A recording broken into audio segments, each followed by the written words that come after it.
Welcome back to Fox 5's On the Hill Live this Sunday morning.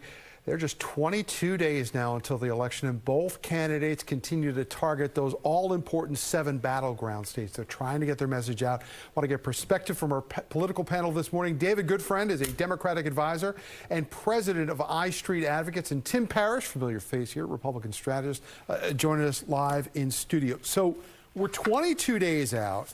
They're down to the wire. Both Trump and Harris have been hitting these battleground states again and again.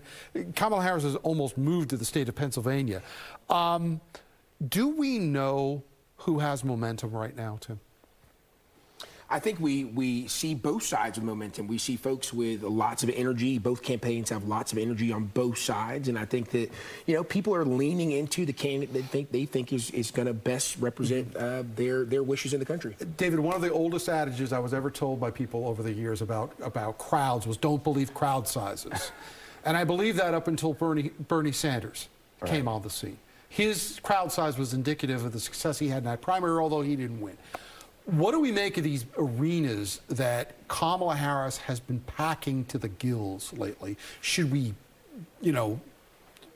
play into that, or is that optics we're looking at? Well, I think it kind of goes to your other question about momentum. I mean, there's an enthusiasm for Kamala Harris that was certainly absent with President Biden. And if we talk about momentum, I think that's something worth mentioning. Look at where the Democratic Party was compared to where we are, and I think that's a directional indication of a rise in enthusiasm. The reason it matters is turnout. I mean, I think we can all agree that these polls, if they can be believed, are unbelievably close. They're all within the margin of error. Yeah. So what's going to make the difference? The difference will be who actually gets up out of the couch to go vote, and I think enthusiasm in that case, arenas and big crowds, it matters. One thing that can make a difference are small groups of voters. Over the past couple of days, none other than former President Barack Obama has gotten back onto the playing field and has been maybe drawing some criticism from folks about how he's been talking about black men in regards to Kamala Harris. Some people have said he's been lecturing them.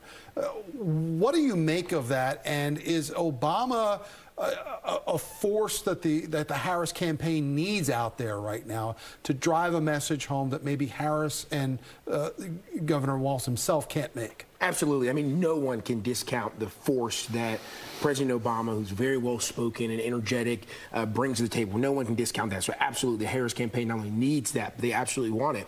But in this conversation with black men in the Harris campaign, look, you have to go back to her record as an attorney general in California who locked up more people for very minor marijuana crimes, which included black men. I think more black men locked up under her term as attorney general than any other state combined in the country. So that's a conversation where people are they're asking a lot of questions about a Harris presidency, and that leads to President Obama coming out and sort of lecturing people on the need for her. David, one of the themes of the Harris campaign has been freedom, and particularly, abortion as well, too. Does that speak to a male audience as much? Oh, I think it does. I mean, think of the women in our lives, sisters, wives, mothers. There's this notion in politics that an issue only matters to the people most directly impacted by it. But I care about immigration reform, and I care about things that don't necessarily impact me directly. It's too easy to say, well, this is just about a women's issue. Now, having said that, back to enthusiasm, if this issue doesn't electrify women voters, I don't know what does. And it is electrifying women voters.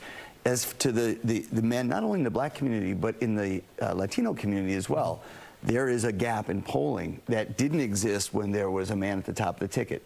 I think that says a lot about, still we have biases in our country, no matter how you slice it. There's been a lot of conversation about whether these are underpolling groups, like the Latino and the African-American community as well, too. I want to switch gears to something we kind of touched on just a little while ago about what would happen if there were a tie.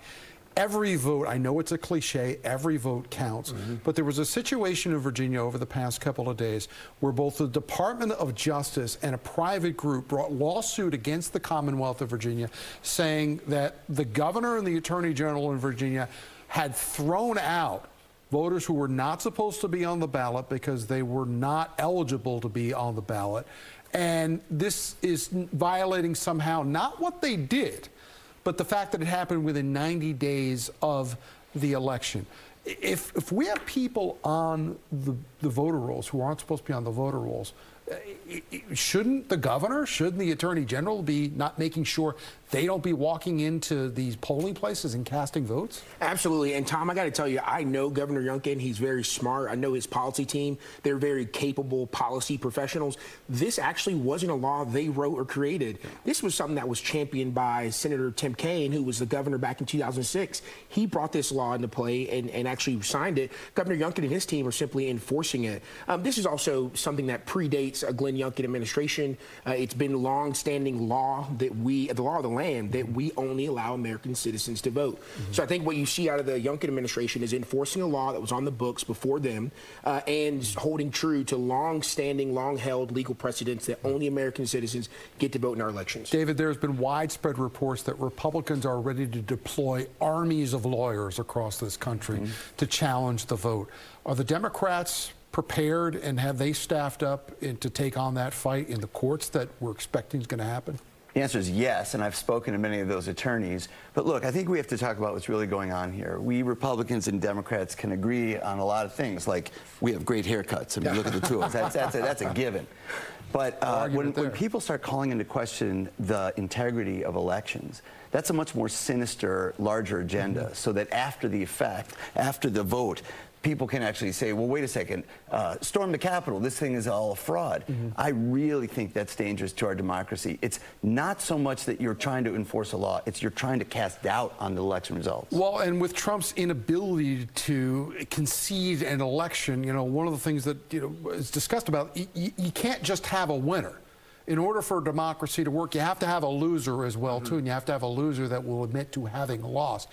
Do you think that we are going to get somebody who concedes this race in November, whether or not the person feels like they want to or not? Absolutely. I think we will. And I think going back to the point Dave made is we've got to look at what Governor Youngkin is doing.